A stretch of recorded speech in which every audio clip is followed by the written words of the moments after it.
তোমাদের ইতিহাস আমাদের জানা আছে। ব্রিটিশ বিরোধী আন্দোলন গেল, 47-এ পাকিস্তান হলো। খুব মনোযোগ। হিন্দুরা মুসলমানদের উপর জুলুম করে, অত্যাচার করে, হিন্দুরা মুসলমানদের উপর জুলুম করে, অত্যাচার করে। আওয়াজ উঠলো মুসলমানদের আলাদা আবাসভূমি হবে, হিন্দুদের আলাদা আবাসভূমি হবে। দেখেন 47-এর আগে দেশ বিভক্তির আন্দোলন যখন চলছিল, সারা বাংলাদেশ, ভারত, পাকিস্তানের মুসলমান যারা ছিল, যারা পাকিস্তান প্রতিষ্ঠার আন্দোলন করেছে, তখন মুসলমানদের স্লোগান কি ছিল জানেন? পাকিস্তান রাষ্ট্র প্রতিষ্ঠার স্লোগান কি ছিল জানেন? পাকিস্তান কা মতলব কিয়া লা ইলাহা, বলেন না, পাকিস্তান কা মতলব কিয়া লা ইলাহা। 1947-এ দেশ বিভক্ত হলো। 1947-এর 27 রমাদান, লাইলাতুল কদর, জুমার রাত, বৃহস্পতিবার দিবাগত রাত, জুমার রাত, শবে কদরে, সুবহে সাদিকের আগে তাহাজ্জুদের সময় মুসলমানদের আলাদা আবাসভূমি হলো পাকিস্তান, হিন্দুদের আলাদা আবাসভূমি হলো হিন্দুস্তান। পাকিস্তান হয়েছে লাইলাতুল কদরে, পাকিস্তান হয়েছে শুক্রবার রাতে, পাকিস্তান হয়েছে লা ইলাহা ইল্লাল্লাহর উপর ভিত্তি করে। পাকিস্তান যে আলাদা মুসলিম রাষ্ট্র হয়েছে, যে পাকিস্তানের তৎকালীন একটা অংশ ছিল বাংলাদেশ, বাংলাদেশ ছিল পূর্ব পাকিস্তান, ওইটা ছিল পশ্চিম পাকিস্তান। ওই পাকিস্তান প্রতিষ্ঠার আন্দোলনে উলামা একরামের অবদান কেমন ছিল? পাকিস্তান প্রতিষ্ঠার আন্দোলনে উলামা একরাম কি কি অবদান রেখেছেন? আজকে শুধু 71-এর স্বাধীনতার কথা ওই শাহবাগী ভারতীয় দালালরা বলে, কিন্তু 47-এর স্বাধীনতার কথা বলে না। ইচ্ছা করে এড়িয়ে যায়, কারণ জানেন 47-এ তোর বাপদাদারা কেউ ছিল না। 47-এ দেশ স্বাধীন করেছে আলেমরা। বলেন 47-এ দেশ স্বাধীন করেছে কারা? এই যে আপনারা লা ইলাহা ইল্লাল্লাহর পতাকা নিয়ে আসছেন, 5 মিনিট একটু সময় দিবেন তো ইনশাআল্লাহ? 5 মিনিটের ভিতর শেষ করছি, মনোযোগ দিয়ে বুঝেন। 47-এ তখন দেশ বিভক্ত হলো, পাকিস্তানের পতাকা পূর্ব পাকিস্তানে প্রথম তুলেছিলেন আল্লামা জাফর আহমদ উসমানী রাহিমাহুল্লাহ। ঢাকা আলিয়ার হেড মুহাদ্দিস ছিলেন। তিনি কে ছিলেন? হাকিম উম্মত আশরাফ আলী থানভীর ভাগনা ছিলেন। পশ্চিম পাকিস্তানের স্বাধীনতার প্রথম পতাকা উড়িয়েছিলেন শেখুল ইসলাম আল্লামা শাব্বির আহমদ উসমানী রাহিমাহুল্লাহ, যিনি শেখুলিন মাহমুদ হাসান দেওবন্দি রাহিমাহুল্লাহর ছাত্র ছিলেন। বুঝেন, পাকিস্তান 47-এর স্বাধীনতায় আলেমদের অবদান এত বেশি ছিল। আলেমরা পাকিস্তানেও প্রথম পতাকা তুলেছিলেন, আলেমরা পূর্ব পাকিস্তানেও প্রথম পতাকা তুলেছিলেন আলেমরা। এরপরে পাকিস্তানিরা আমাদের প্রতি বৈষম্য করেছে, আমাদের প্রতি জুলুম করেছে, আমাদের প্রতি অন্যায় করেছে, যার কারণে 3টা মৌলিক দাবিকে সামনে রেখে 1971-এর মুক্তিযুদ্ধ হয়েছিল। খুব মনোযোগ। আজকে নাস্তিকরা বলে 71-এর মুক্তিযুদ্ধ হয়েছিল ইসলামের বিরুদ্ধে, 71-এর মুক্তিযুদ্ধ হয়েছিল কোরআনের বিরুদ্ধে, 71-এর মুক্তিযুদ্ধ হয়েছিল হাদিসের বিরুদ্ধে। না, 1971-এর মুক্তিযুদ্ধ ইসলামের বিরুদ্ধে হয় নাই, 1971-এর মুক্তিযুদ্ধ কোরআনের বিরুদ্ধে হয় নাই, 1971-এর মুক্তিযুদ্ধ হাদিসের বিরুদ্ধে হয় নাই। 1971-এর মুক্তিযুদ্ধের চেতনা মৌলিক 3টা ছিল: সাম্য, সামাজিক ন্যায় বিচার, মানবিক মর্যাদা। সাম্য, মানবিক মর্যাদা, সামাজিক ন্যায় বিচার, এই 3টা মূলনীতিকে সামনে রেখে 1971-এর মুক্তিযুদ্ধ হয়েছে। সুতরাং 47-এ ইসলামকে সামনে রেখে পাকিস্তান হয়েছিল।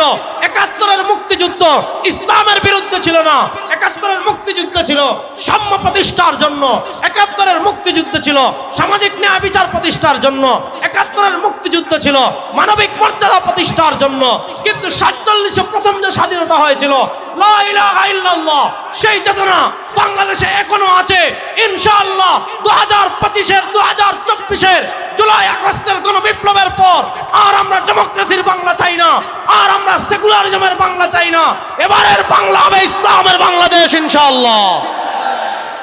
এবারের বাংলাদেশ হবে কালেমার বাংলাদেশ ইনশাআল্লাহ। মুসলমান 52 বছর থেকে দেখছেন, 52 বছর থেকে দেখেছেন, ভাগ্যের পরিবর্তন হয় নাই। বলেন, ভাগ্যের পরিবর্তন হয়েছে? খুন বন্ধ হয়েছে, গুম বন্ধ হয়েছে, দর্শন বন্ধ হয়েছে, টাকা পাচার বন্ধ হয়েছে। সব জুলুম, অন্যায়, অত্যাচার, গুম সব বন্ধ করতে হলে যেই কাজ করতে হবে, এদেশের রাষ্ট্র ক্ষমতায় নিতে হবে ইসলামকে, এদেশের রাষ্ট্র ক্ষমতায় নিতে হবে কোরআনকে, এদেশের সংবিধান বানাতে হবে কোরআনকে। অমুসলমান নতুন পরিবর্তিত বাংলাদেশ, ভারতের আধিপত্যবাদকে মোকাবেলা করার একমাত্র পথ ইসলাম। ভারতের আধিপত্যবাদের মোকাবেলার একমাত্র সমাধান কোরআন। ও মুসলমান, এই দেশের সংসদ ব্রিটিশের আইনে চলুক, আমরা চাই না। এদেশের বিচার ব্যবস্থা ব্রিটিশের আইনে চলুক, আমরা চাই না। এদেশের অর্থনীতি ব্রিটিশের আইনে চলুক, আমরা চাই না। এদেশের সংসদ সংবিধান সবকিছু কোরআনের আলো চলুক, আপনারা চান কি চান না? কোরআনের আলো চলুক, আমরা চাই কি চাই না? সুতরাং সব তন্ত্রমন্ত্রের দিন শেষ, এবার ইসলামের বাংলাদেশ ইনশাআল্লাহ, এবার কোরআনের বাংলাদেশ ইনশাআল্লাহ। কোরআনের বাংলাদেশ প্রতিষ্ঠার জন্য ঘাম জড়ানোর জন্য যুবকরা প্রস্তুত আছো? কারা কারা প্রস্তুত আছো? নারায়ে তাকবীর। নবী করিম সাল্লাল্লাহু আলাইহি ওয়াসাল্লাম পর্যন্ত 500 বছরের ডিফারেন্স গ্যাপ ছিল। এই সময়টাকে ইতিহাসে বলা হয় আইয়ামে জাহিলিয়াত, মূর্খতার যুগ। মূর্খতার যুগ কেন বলা হয়? তখন তো তাদের মধ্যে অনেক ভালো গুণ ছিল, ছিল না এমন না, ভালো গুণ ছিল। মূর্খতার যুগের 1 নম্বর কারণ, মানুষ আল্লাহর ইবাদত করত না, মানুষ ইবাদত করত মূর্তির। ইসলামের প্রথম মেসেজ, ইসলামের প্রথম বার্তা শুধু ইসলাম না, আল্লাহ দুনিয়াতে যত নবী পাঠিয়েছেন, আল্লাহ দুনিয়াতে যত রাসূল পাঠিয়েছেন, সব নবী সব রাসূল দুনিয়াতে এসে প্রথম যে মেসেজ দিয়েছেন, সব নবী সব রাসূল দুনিয়াতে এসে প্রথম যে বার্তা দিয়েছেন, আল্লাহ তাআলা পবিত্র কোরআনে বলেছেন, ওয়ামা আরসালনা মিন ক্বাবলিকা মির রাসূলিন ইল্লা নূহি ইলাইহি আন্নাহু লা ইলাহা ইল্লা আনা ফা'বুদুন। হযরত ইব্রাহিমের কথা বলেন, হযরত মুসার কথা বলেন, আমাদের সরওয়ারে দু আলম সাল্লাল্লাহু আলাইহি ওয়াসাল্লামের কথা বলেন, ঈসার কথা বলেন, জাকারিয়ার কথা বলেন, দাউদের কথা বলেন, আইয়ুবের কথা বলেন, সুলাইমানের কথা বলেন। কোন নবী দুনিয়াতে এসে বলেন নাই আমাকে ক্ষমতা দাও, কোন নবী দুনিয়াতে এসে বলেন নাই আমাকে রাজত্ব দাও, কোন নবী দুনিয়াতে এসে বলেন নাই আমাকে মন্ত্রিত্ব দাও, কোন নবী দুনিয়াতে এসে বলেন নাই আমাকে টাকা দাও, কোন নবী এসে দুনিয়াতে বলেন নাই আমাকে মন্ত্রণালয় দাও, কোন নবী এসে দুনিয়াতে বলেন নাই আমাকে আপনার সরকারি পদ দাও। দেখেন, আল্লাহ দুনিয়াতে যত নবী পাঠিয়েছিলেন, আল্লাহ দুনিয়াতে যত রাসূল পাঠিয়েছিলেন, সব নবী এবং সব রাসূলের প্রথম মেসেজ ছিল, শোনো, মানুষ যেহেতু আল্লাহর সৃষ্টি, মানুষ যেহেতু আল্লাহর প্রতিনিধি, মানুষ দুনিয়াতে মূর্তির পূজা করতে পারে না, মানুষ দুনিয়াতে তারকার পূজা করতে পারে না, মানুষ দুনিয়াতে সূর্যের পূজা করতে পারে না, মানুষ দুনিয়াতে নেতার পূজা করতে পারে না, মানুষ দুনিয়াতে দলের পূজা করতে পারে না, মানুষ দুনিয়াতে কথিত জাতির আব্বার পূজা করতে পারে না, মানুষ দুনিয়াতে আবার পূজা করতে পারে না। মানুষ দুনিয়াতে ইবাদত করবে একমাত্র আল্লাহ। মানুষ দুনিয়াতে ইবাদত করবে একমাত্র কার? আন্নাহু লা ইলাহা ইল্লা আনা ফা'বুদুন।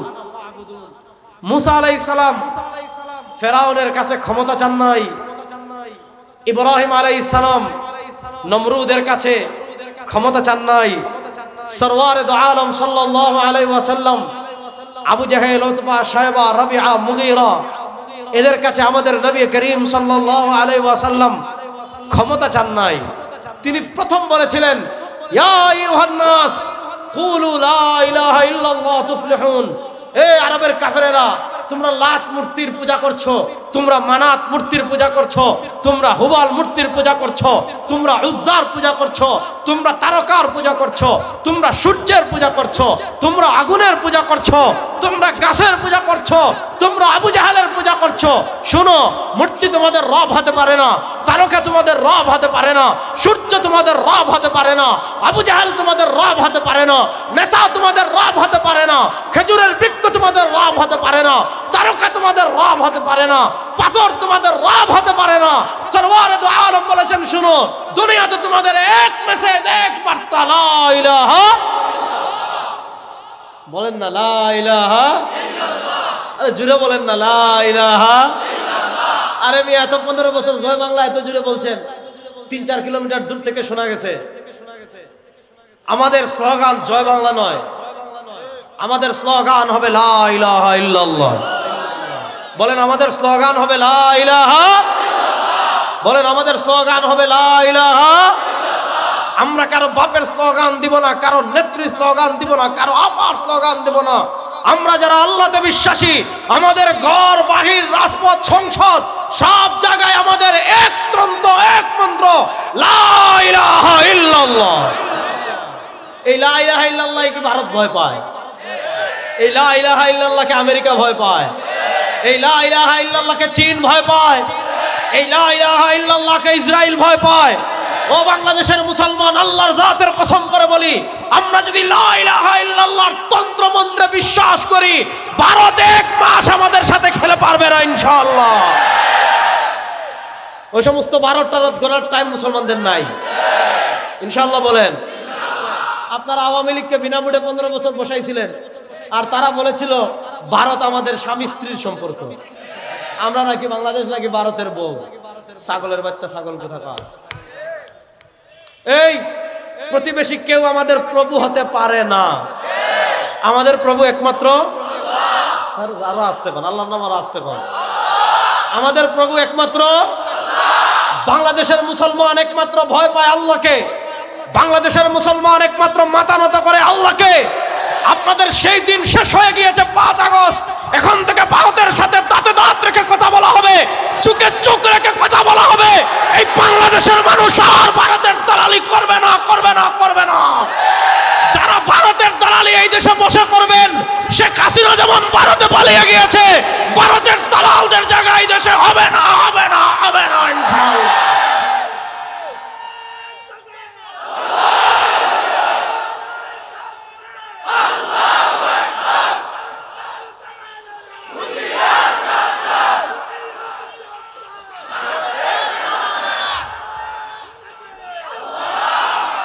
কথার ফাঁকে আরেকটা কথা বলি, বাংলাদেশে যারা হিন্দু আছে তাদের সাথে আমাদের কোনো ধর্মীয় সংঘাত নেই।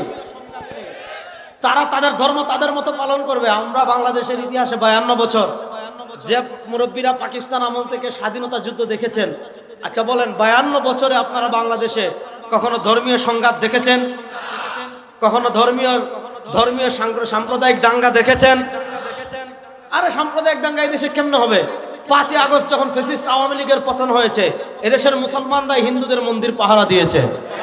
কেন দিয়েছে? আমরা ওই সিচুয়েশন এজন্যই দিয়েছি। আমরা জানি পতিত ফ্যাসিস্ট আওয়ামী লীগ হিন্দুদের বেশে ফিরে এসে মন্দিরে আক্রমণ করে তারা কি করতে পারে, সাম্প্রদায়িক দাঙ্গা তৈরি করতে পারে। আমাদের যতগুলো ইসলামিক সংগঠন আছে, ইসলামী আন্দোলনের কথা বলেন, হেফাজতে ইসলামের কথা বলেন, বাংলাদেশ খেলাফত মজলিসের কথা বলেন, খেলাফত মজলিসের কথা বলেন, জমিয়তে উলামা ইসলামের কথা বলেন, জামাতে ইসলামের কথা বলেন, আমাদের সব ইসলামী সংগঠন কি করেছে? মন্দির পাহারা আমরা এজন্য দিয়েছি যাতে সাম্প্রদায়িক দাঙ্গা তৈরি না হয়।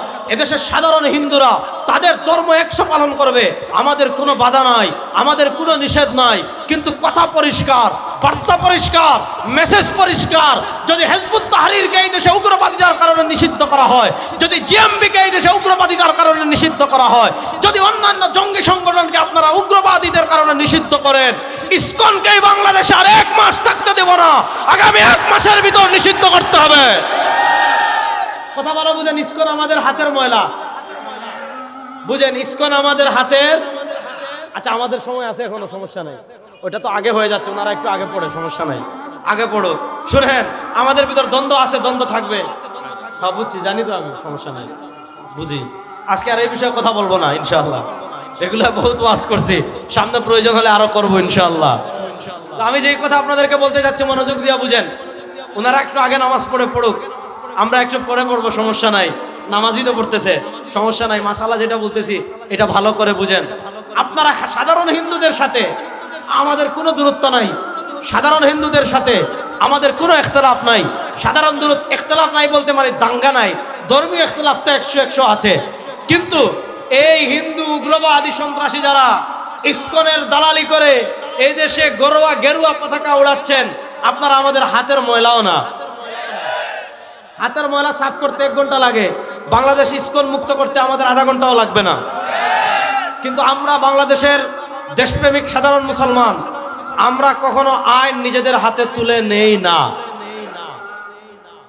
আমরা কখনো আইন নিজেদের হাতে তুলে নেই। এই বাংলাদেশে আপনারা গত 50-52 বছর দেখেছেন, সবাই যার যার ধর্ম পালন করেছে। হিন্দুরা তাদের পূজা করছে, খ্রিস্টানরা তাদের ক্রিসমাস ডে পালন করছে, বৌদ্ধরা তাদের বৌদ্ধ পূর্ণিমা পালন করছে, ইহুদিরা তাদের ধর্ম তাদের মতো পালন করছে। কোন মুসলমান কখনো তাদের বাধা দেয় নাই, কোনো মুসলমান কখনো তাদের আক্রমণ করে নাই, কোনো মুসলমান কখনো তাদের বাধা দেয় নাই। সবাই যার যার ধর্ম যার যার মতো পালন করছে। আমরা ঈদ পালন করছি, আমরা কুরবানি করছি, আমরা জুমা পড়ছি, আমরা ওয়াজ মাহফিল করছি। কোনো সাম্প্রদায়িক সম্প্রীতি দাঙ্গা এই দেশে নাই। এই দেশে সাম্প্রদায়িক সম্প্রীতি কতটুকু এইটা বুঝতে হলে আপনি আমাদের উম্মুল মাদারিস আল জামিয়াতুল ইসলামিয়া মাইনুল ইসলাম হাটহাজারীতে যান। বাংলাদেশের সবচেয়ে বড় ইসলামের ক্যান্টনমেন্টের একটা হলো হাটহাজারী মাদ্রাসা। সেই হাটহাজারী মাদ্রাসার মসজিদের পাশেই দেখবেন একটা বিশাল মন্দির আছে, একদম হাটহাজারী মাদ্রাসার মসজিদের মিনার আর হিন্দুদের মন্দিরের আপনার মন্দিরের যে তাদের যে মিনারা আছে দুইটা পাশাপাশি। আপনারা 52 বছরের বাংলাদেশ দেখেন, হাটহাজারী মাদ্রাসা থেকে হাটহাজারীর মন্দিরে একটা পাথর কেউ নিক্ষেপ করেছে এমন কোনো উদাহরণ নাই। কিন্তু আমরা গত কয়েকদিন অত্যন্ত দুঃখজনকভাবে দেখছি, ফ্যাসিস্ট আওয়ামী লীগ পতনের 1 মাস আগে, 1.5-2 মাস আগে সম্ভবত আপনারা দেখেছেন ফরিদপুরের মধুখালীতে আমার 2 জন মুসলমান শ্রমিককে অত্যন্ত নির্মমভাবে এই উগ্র ইস্কনের হিন্দু সন্ত্রাসীরা উগ্রভাবে উগ্র হিন্দুরা আমার 2 জন মুসলমান আপন সহোদর আপন ভাই দরিদ্র মায়ের 2 ছেলে মাত্র ছিল, তাদেরকে 6 ঘন্টা বেঁধে রেখে হাত পা মুখ বেঁধে রেখে 6 ঘন্টা তাদেরকে পিটিয়ে এই 2 মুসলমানকে তারা শহীদ করেছিল। আমরা প্রতিবাদ করেছিলাম। রাষ্ট্র আমাদেরকে বলেছে ধর্মীয় দাঙ্গা লাগানো যাবে না, ধর্মীয় সম্প্রীতি রক্ষা করেন। আমরা এদেশের মানুষকে ধর্মীয় সম্প্রীতি রক্ষা করার অনুরোধ করেছিলাম। রাষ্ট্রের কথা মেনে আমরা মুসলমানকে শান্ত করেছি। ধর্মীয় দাঙ্গা এদেশে লাগাইতে দেয় নাই, এদেশে লাগবেও না ইনশাআল্লাহ। কিছুদিন আগে আপনারা কি করলো, উগ্র ইস্কনের সন্ত্রাসীরা তাদের একজন দেশদ্রোহী তাদের চিন্ময় সে কি করেছে, বাংলাদেশের পতাকার উপর ওই গেরুয়া পতাকা উড়িয়েছে রাষ্ট্রদ্রোহী অপরাধ করার কারণে। এছাড়া এদেশের স্বাধীনতা এবং মানচিত্র বিরোধী নানা ষড়যন্ত্র ভারত থেকে করেছে, এটার সে সহযোগিতা ছিল। গোয়েন্দা মারফত প্রমাণ পেয়ে এদেশের আইন এদেশের বিচার ব্যবস্থা তাকে কি করেছে, গ্রেফতার করেছে। আমরা কি দেখেছি, আমরা দেখেছি যে তাকে গ্রেফতার করার পর ওই উগ্র ইস্কনের সদস্যরা আমার ভাই আলিফকে চট্টগ্রামের আপনারা দেখেছেন চট্টগ্রামের আদালতে অত্যন্ত নৃশংসভাবে জবাই করে হত্যা করেছে। দেখেন হত্যা করার পর আমাকে হাসানাত আব্দুল্লাহ ভাই ফোন দিয়েছে, আমাকে এনএসআই থেকে ফোন দিয়েছে, দিয়ে বলে হুজুররা তাড়াতাড়ি করেন, আপনারা দেশের সাধারণ মানুষকে অনুরোধ করেন যে যাতে কেউ হিন্দুদের মন্দিরে আঘাত না করে, যাতে কেউ ইস্কন বিরোধী কোনো কাজ না করে, যাতে ধর্মীয় সম্প্রীতি রক্ষা করা হয়। আমরা মানুষদেরকে বলেছি এদেশে একটা হিন্দুদের মন্দিরে একটা ইটের টুকরাও পড়েনি। কিন্তু কথা হলো আপনারা বিপদে পড়লে আমাদেরকে সাম্প্রদায়িক সম্প্রীতি রক্ষা করার কথা বলবেন। আমরা 92% মুসলমানদেরকে সাম্প্রদায়িক সম্প্রীতির কথা বলে তাদেরকে শান্ত করলাম, আর কিছুদিন পর পর উগ্র ইস্কনেরা আমাদের ভাইকে পিটিয়ে মারবে, আমাদের ভাইকে জবাই করবে। ওই ধরনের ধর্মীয় সম্প্রীতির কথা বলে বাংলাদেশে যারা আবার উগ্র ইস্কনকে প্রতিষ্ঠা করতে চাইবেন, শেখ হাসিনা যেমন ভারতে পালিয়েছে, ইস্কনের দালালদের এই বাংলাদেশে আর জায়গা হবে না, হবে না, হবে না।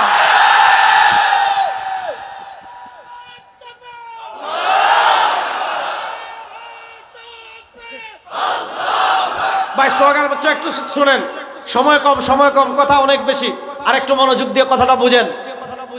ধর্মীয় সম্প্রীতি আপন জায়গায়।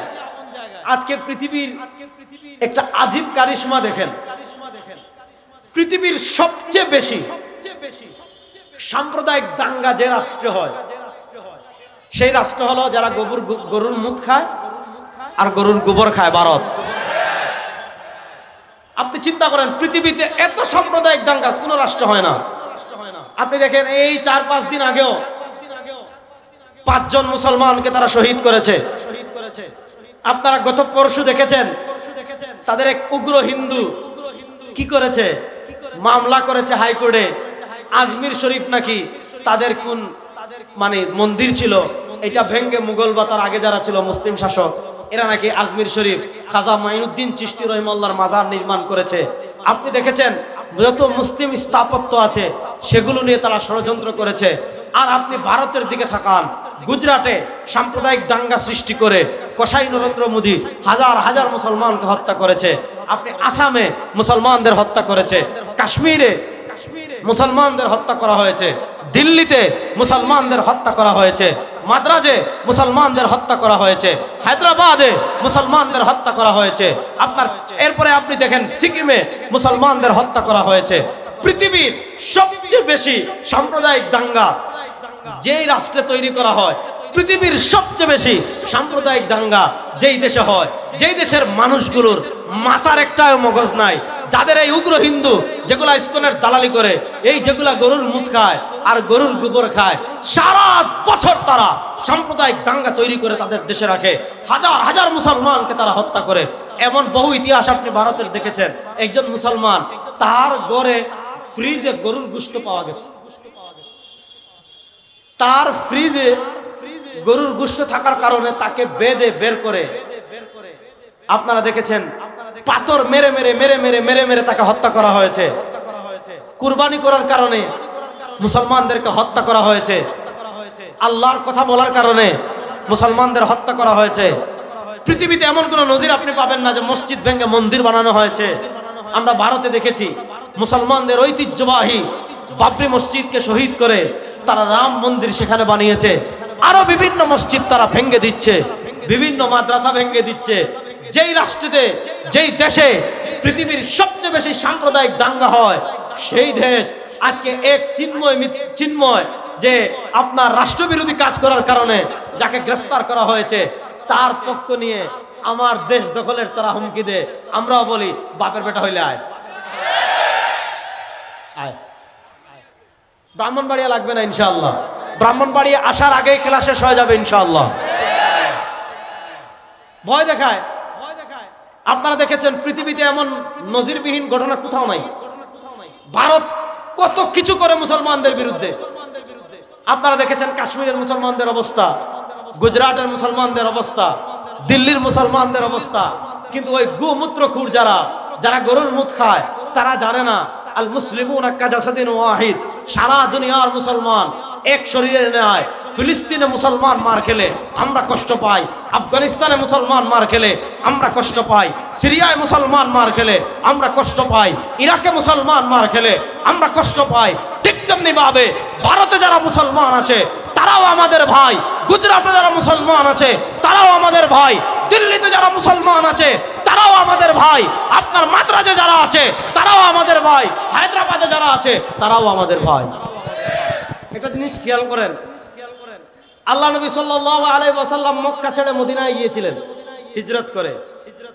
মক্কা থেকে মদিনায় যাওয়ার পর, মনোযোগ, কথাটা বুঝবেন পয়েন্টটা। আল্লাহ নবী সাল্লাল্লাহু আলাইহি ওয়াসাল্লাম মক্কা থেকে হিজরত করে মদিনায় গিয়েছেন। মদিনায় যাওয়ার পর আলাদা রাষ্ট্র পেয়েছেন, আলাদা ভূমি পেয়েছেন, আলাদা স্বাধীনতা পেয়েছেন। কিন্তু দুর্বল যে সকল মুসলমান মক্কায় ছিল, আল্লাহ নবী সাল্লাল্লাহু আলাইহি ওয়াসাল্লাম তাদের কথা ভুলে যান নাই। আল্লাহ নবী সাল্লাল্লাহু আলাইহি ওয়াসাল্লাম তাদের চিন্তা চেতনা বাদ দেন নাই। আল্লাহ নবী সাল্লাল্লাহু আলাইহি ওয়াসাল্লাম তাদেরকে নিয়ে তাদের চিন্তা করা, তাদেরকে স্বাধীন করা, তাদের সাথে এক হওয়া, এই চিন্তা আল্লাহ নবী সাল্লাল্লাহু আলাইহি ওয়াসাল্লাম বাদ দেন নাই। ঠিক তেমনি ভাবে 47-এ আমরা আলাদা হয়ে গিয়েছি, বাংলাদেশ আলাদা হয়েছে, ইন্ডিয়া আলাদা হয়েছে, কিন্তু ভালো করে মনে রাখবেন ভারতে আমার যত মজলুম মুসলমান আছে তাদের কথা কিন্তু আমরা এখনো ভুলে যাই না। বার্তা কিন্তু ক্লিয়ার। আপনারা এই দেশ দখল করতে চাইবেন, এই বাংলাদেশের মানচিত্র ছিন্ন ভিন্ন করতে চাইবেন, এই বাংলাদেশের দিকে হাত বাড়াবেন, কথা পরিষ্কার, বার্তা পরিষ্কার। এই বাংলাদেশের 20 কোটি মুসলমান প্রস্তুত হয়ে যাবে, দিল্লির লাল কেল্লায় আবার কালেমার পতাকা উড়বে ইনশাআল্লাহ।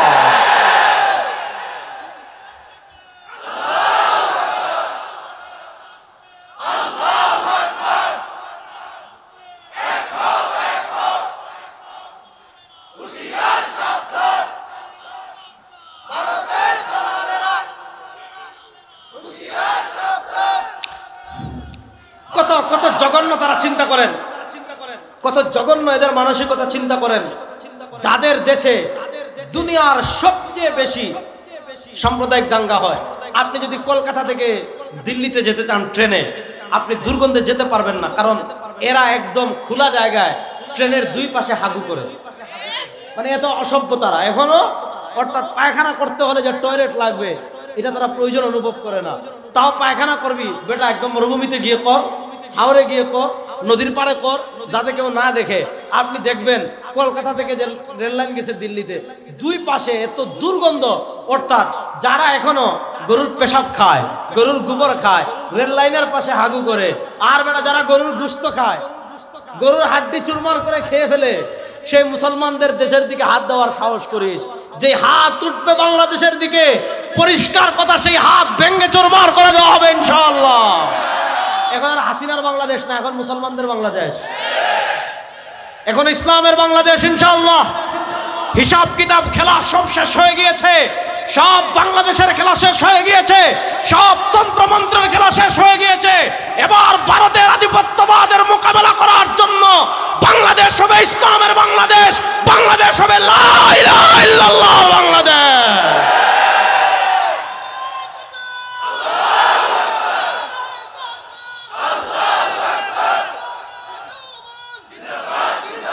খুব মনোযোগ দিয়ে একটা কথা বুঝেন, আপনারা আমাদের একটু ইতিহাস বলি, তারপর মূল কথা বলে শেষ করব। মনোযোগ।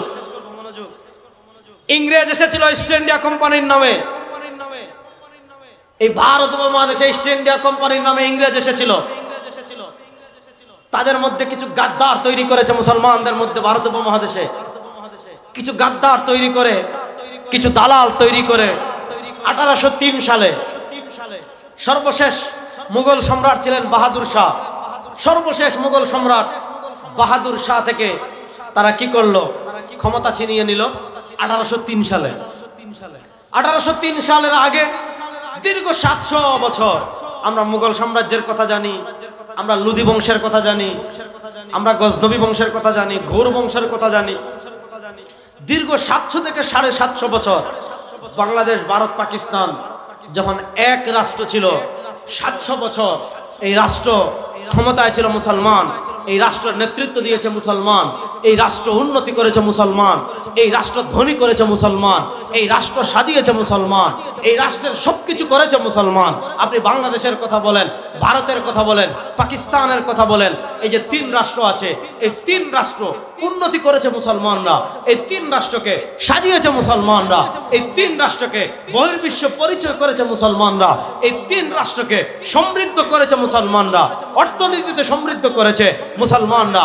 সারা পৃথিবীতে এই 3 রাষ্ট্রকে একদম শীর্ষ পর্যায়ে নিয়ে এসেছে মুসলমানরা। যা 700 বছর পরে 1803 সাল থেকে নিয়ে এই উপমহাদেশে নানা ছলে বলে কলে কৌশলে ইস্ট ইন্ডিয়া কোম্পানি, ইংরেজরা এদেশের শাসন ক্ষমতায় আসলো। ইংরেজরা এদেশের শাসন ক্ষমতায় আসার পর আপনারা জানেন তারা কি পরিমাণ জুলুম করেছে, তারা কি পরিমাণ অত্যাচার করেছে। সবচেয়ে বেশি তাদের জুলুমের, সবচেয়ে বেশি তাদের অত্যাচারের, সবচেয়ে বেশি তাদের নিপীড়নের, সবচেয়ে বেশি তাদের জুলুমের শিকার যারা হয়েছিল ভারত উপমহাদেশের, তারা ছিল মুসলমান। আর মুসলমানদের ভিতর সবচেয়ে বেশি জুলুমের শিকার, সবচেয়ে বেশি অত্যাচারের শিকার, সবচেয়ে বেশি হামলার শিকার, সবচেয়ে বেশি মামলার শিকার, সবচেয়ে বেশি দেশান্তরের শিকার, সবচেয়ে বেশি গ্রেফতার যাদেরকে করেছিল ব্রিটিশরা, তারা হলেন উলামায়ে কেরাম। উলামায়ে কেরাম কি পরিমাণ অত্যাচার ব্রিটিশরা উলামায়ে কেরামের উপর করেছিল, এটা আপনারা অনেক কিতাবে পাবেন।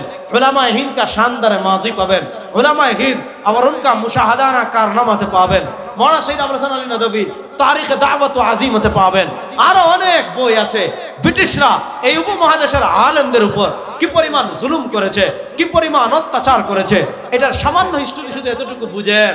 আলেমদেরকে বস্তায় বন্দি করত, বস্তায় বন্দি করে বস্তার মুখ সেলাই করে ফেলতো, এরপর বস্তার মুখ সেলাই করে সেই বস্তাকে নিয়ে সমুদ্রের মাঝে ফেলে দিত, কড়াইয়ে উত্তপ্ত তেল গরম করত, সেই তেলে আলেমদের লাশ ছেড়ে দিত, আলেমরা ভর্তা হয়ে যেতেন, আলেমরা গ্রিল হয়ে যেতেন।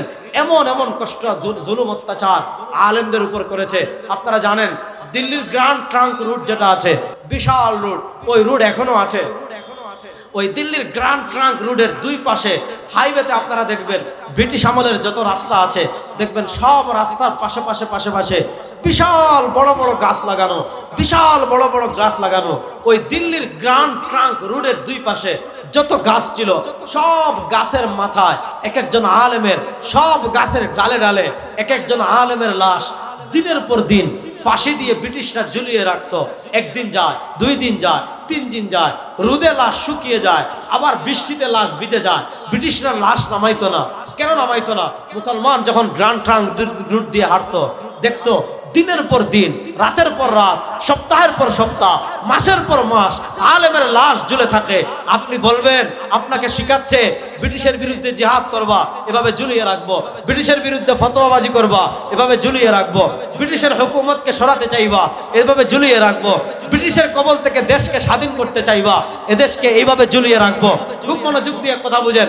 ব্রিটিশরা যখন ইস্ট ইন্ডিয়া কোম্পানি দখল করে ফেললো, শাহ আব্দুল আজিজ মুহাদ্দিসে দেহলভী রাহিমাহুল্লাহ, শাহ আব্দুল আজিজ মুহাদ্দিসে দেহলভী রাহিমাহুল্লাহ, শাহ আব্দুল আজিজ মুহাদ্দিসে দেহলভী রাহিমাহুল্লাহ প্রথম ফতোয়া দিলেন, ভারত এখন থেকে দারুল হারব হয়ে গিয়েছে। ভারত এখন থেকে আর মুসলমানদের আবাসভূমি না।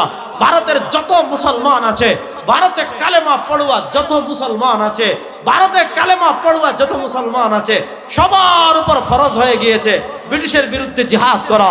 সবার উপর ফরজে আইন হয়ে গিয়েছে ব্রিটিশের বিরুদ্ধে জিহাদ করা। যার যা কিছু আছে, যার যে অস্ত্র আছে, পুরুষ বলেন, ছেলে বলেন, মেয়ে বলেন, নারী বলেন, সবার উপর ব্রিটিশের বিরুদ্ধে জিহাদ করা ফরজে আইন হয়ে গিয়েছে। লম্বা ইতিহাস, আমি খুব সংক্ষিপ্ত করে শোনাই। 1803 সালে ব্রিটিশ ক্ষমতায় আসলো, বালাকুট হলো, নানা যুদ্ধ হলো। সর্বশেষ 1857 সালে ঐতিহাসিক সিপাহী বিপ্লব হলো। খুব মনোযোগ দিয়ে শুনেন।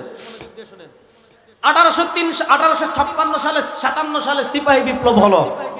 সিপাহী বিপ্লবে হিন্দুরাও ছিল কিছু, মুসলমান ছিল সংখ্যাগরিষ্ঠ, মুসলমান ছিল সংখ্যাগরিষ্ঠ, মুসলমান ছিল সংখ্যাগরিষ্ঠ। সিপাহী বিপ্লব যখন ব্যর্থ হলো, দুনিয়ার নিজাম হলো, দুনিয়ার নিজাম হলো। আপনি দেখেছেন, মনোযোগ আমার দিকে তাকান। দুনিয়ার নিজাম হলো, জালেম যদি জুলুম করে টিকে যায় তাহলে তার জুলুমের মাত্রা বেড়ে যায়। আপনি দেখেছেন আওয়ামী লীগ 2013 সালে যখন বিনা ভোটে ক্ষমতায় গেল, টিকে গেল, জুলুম বেড়ে গিয়েছে। 18 সালে দিনের ভোট রাতে করে ক্ষমতায় গিয়ে যখন টিকে গিয়েছে, তাদের জুলুম বেড়ে গিয়েছে। ঠিক তেমনি ভাবে সিপাহী বিপ্লবে হাজী ইমদাদুল্লাহ মুহাজির মক্কি ছিলেন, সিপাহী বিপ্লবে কাসিম নানতবী রাহিমাহুল্লাহ ছিলেন, সিপাহী বিপ্লবে আপনার হুজ্জাতুল ইসলাম কাসিম নানতবী ছিলেন, ফকিহুন নাফস রশিদ আহমদ গাঙ্গুহি ছিলেন, সাইয়্যিদুত তায়েফা হাজী ইমদাদুল্লাহ মুহাজির মক্কি রাহিমাহুল্লাহ ছিলেন। আহারে বেটা, আমাদের আকাবিররা যেমন ব্রিটিশের বিরুদ্ধে জিহাদ করেছেন, আমাদের আকাবিররা তেমন পাকিস্তান প্রতিষ্ঠার আন্দোলনের নেতৃত্ব দিয়েছেন। 1971 যান, উলামায়ে দেওবন্দের অবদান পাবেন। 1947 যান, উলামায়ে দেওবন্দের অবদান পাবেন। সিপাহী বিপ্লবে যান, উলামায়ে দেওবন্দের অবদান পাবেন। ব্রিটিশ বিরোধী আন্দোলনে যান, উলামায়ে দেওবন্দের অবদান পাবেন। সুতরাং উলামায়ে দেওবন্দ ব্রিটিশের বিরুদ্ধে জিহাদ করেছেন, পাকিস্তান প্রতিষ্ঠার আন্দোলন নেতৃত্ব দিয়েছেন। সুতরাং এই দেশের প্রকৃত মালিক আমরা, আমাদেরকে বাদ দিয়ে এই দেশের মালিকানা কেউ হতে পারে না, পারে না, পারে না। কথা মনোযোগ দিয়ে শুনেন। 1857 সালে সিপাহী বিপ্লব ব্যর্থ। 1857 সালে সিপাহী বিপ্লব ব্যর্থ হওয়ার পর ব্রিটিশের অত্যাচার বেড়ে গিয়েছে, ব্রিটিশের জুলুম বেড়ে গিয়েছে। কাসিম নানতবী রাহিমাহুল্লাহর মাথার মূল্য ঘোষণা দিয়েছে, রশিদ আহমদ গাঙ্গুহির মাথার মূল্য ঘোষণা দিয়েছে, ইমদাদুল্লাহ মুহাজির মক্কির মাথার মূল্য ব্রিটিশ ঘোষণা দিয়েছে। আমাদের আকাবিরে দেওবন্দ দেখলেন, এখন তো আর মনোযোগ মনোযোগ এখন তো আর ব্রিটিশের বিরুদ্ধে জিহাদ করা যাবে না।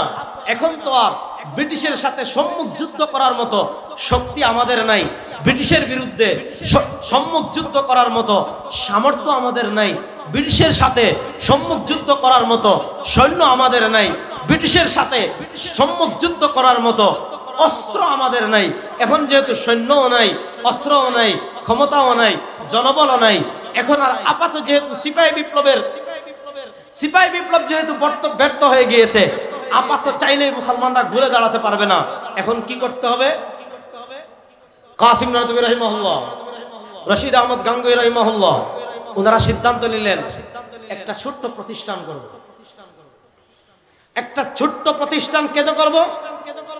আমরা যদি নাও পারি, মনোযোগ, একটা ছোট্ট প্রতিষ্ঠান এজন্য করব, আমরা যদি নাও পারি, কিন্তু এই যে স্বাধীনতা রক্ষার চেতনা, ইসলাম রক্ষার চেতনা, দেশ রক্ষার চেতনা, এই চেতনাটা যেন আমাদের মাধ্যমে শেষ না হয়ে যায়।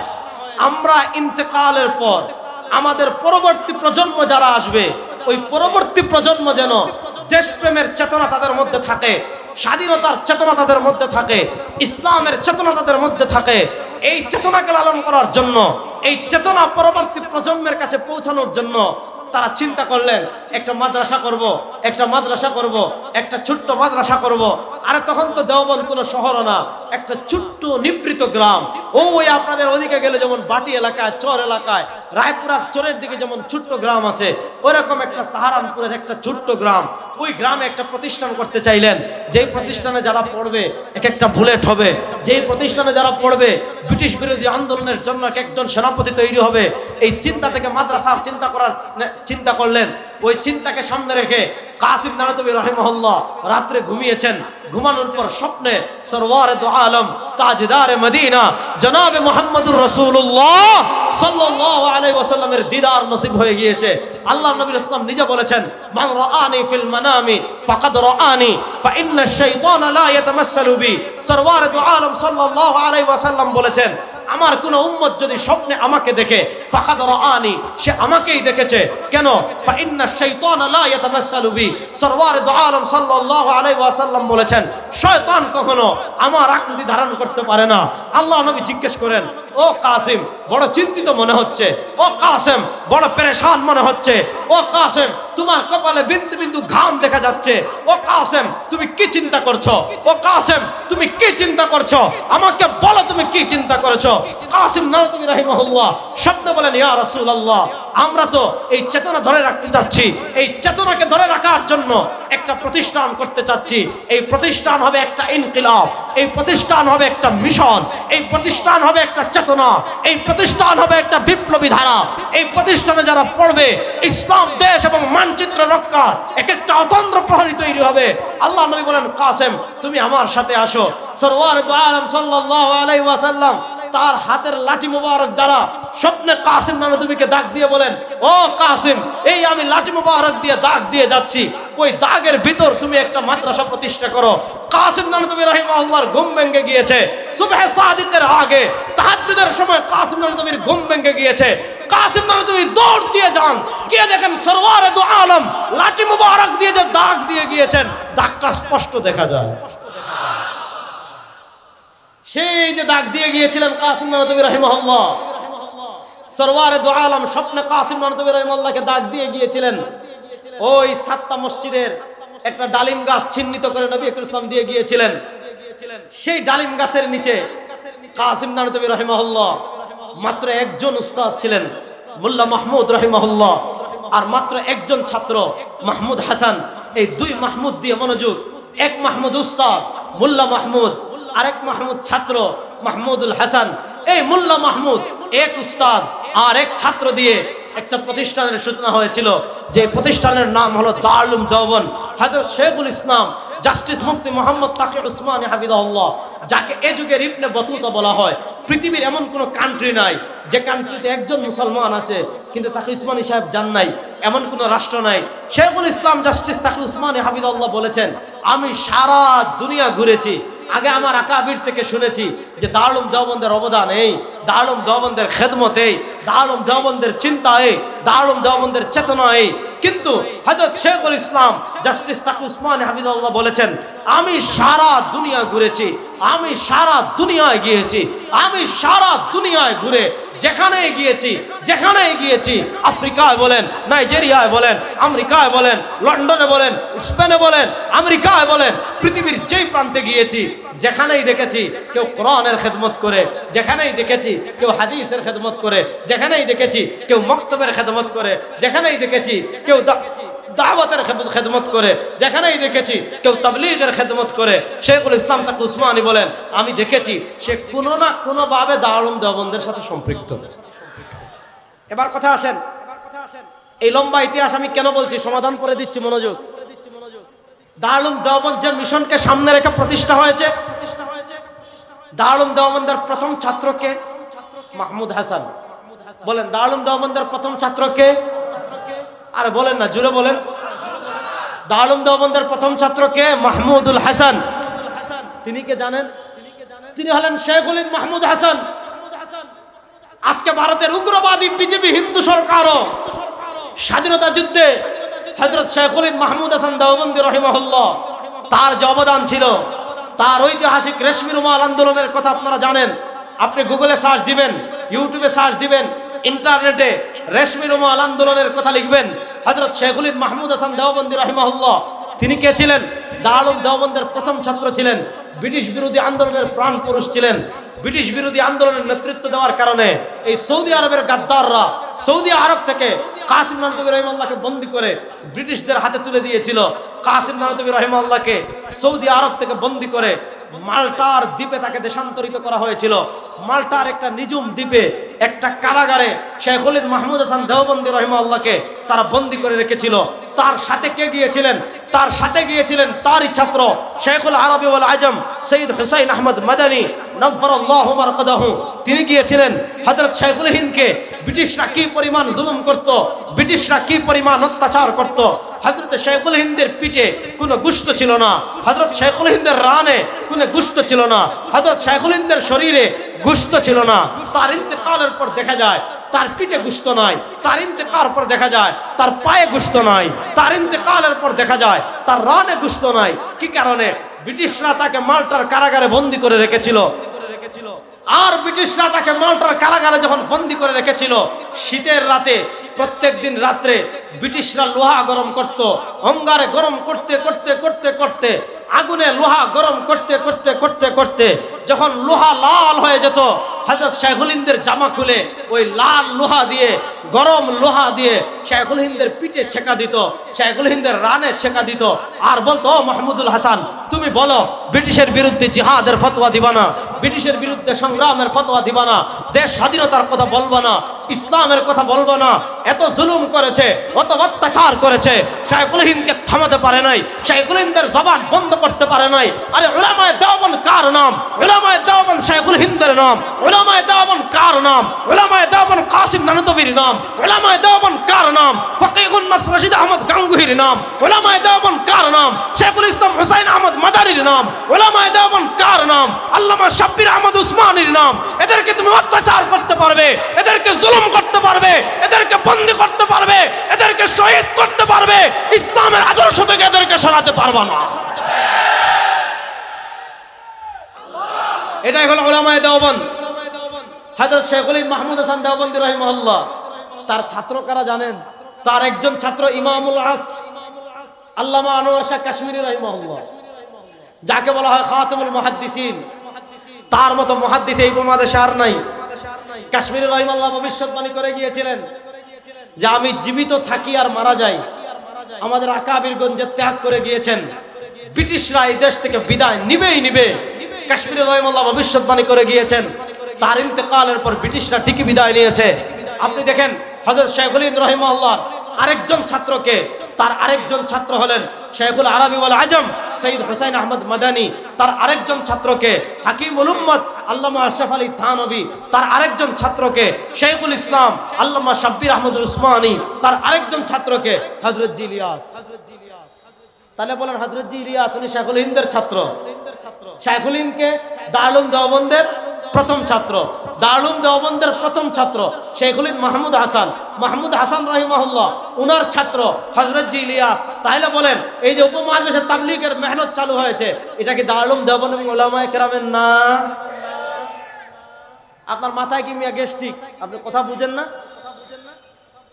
এবার দেখেন ব্রিটিশ বিরোধী আন্দোলনে আপনার উলামায়ে দেওবন্দের অবদান এমন। এখন দিন না রাত? রাত কয় শুনছেন? এখন দিন না রাত? জোরে বলেন না, এখন দিন না রাত?